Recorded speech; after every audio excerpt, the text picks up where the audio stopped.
পুরার মানুষকে কলকাতার পিজিতে আসতে লাগবে না, কলকাতার পিজির কপি তৈরি করে বাঁকুড়াতে আমরা বসিয়ে দেবো। এই রাজনীতি করতে আমরা এসেছি। সম্ভব ভাই, অসম্ভব। তারপরে আমি আমার নিজে আমার অ্যাডমিনদেরকে দিয়ে আমার সোশ্যাল মিডিয়া পেজে ওইটাও আমি ভুল স্বীকার করেছি। এই রাজনীতি নওশাদ সিদ্দিকী করতে এসেছে। একটা জায়গায় 4 তারিখের জায়গায় 2 তারিখ বলে ফেলেছিলাম একজনের উপস্থিতি নিয়ে। পরে দেখলাম যেটা আমার ভুল হয়েছে, আমি সেটা রেকটিফাই করে দিয়েছি। দেখুন, আমি রাজনীতি থেকে করে কামে খাসতে আসেনি।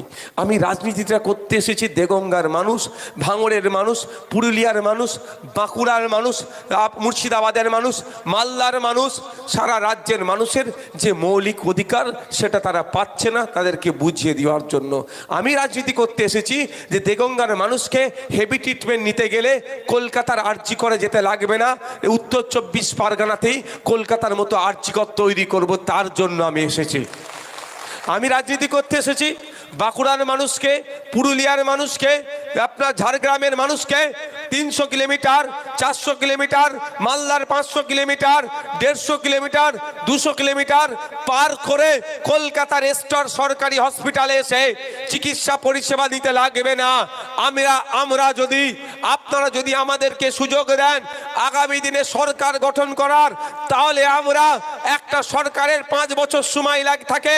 5 বছরে 5টা জেলাতে কলকাতার আরজি কর, চিত্তরঞ্জন, এনআরএস এর মতো যে বড় বড় হসপিটাল আছে 5টা জেলায় 5টাই হসপিটাল করে আমরা দেখিয়ে দেব।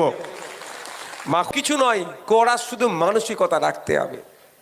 করার মানসিকতা দরকার। আজকে জানুয়ারি মাসের কত তারিখ?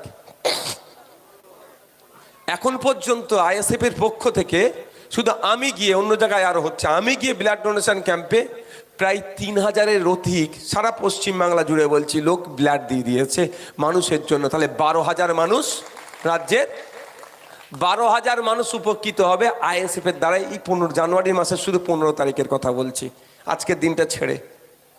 তাহলে এই কাজ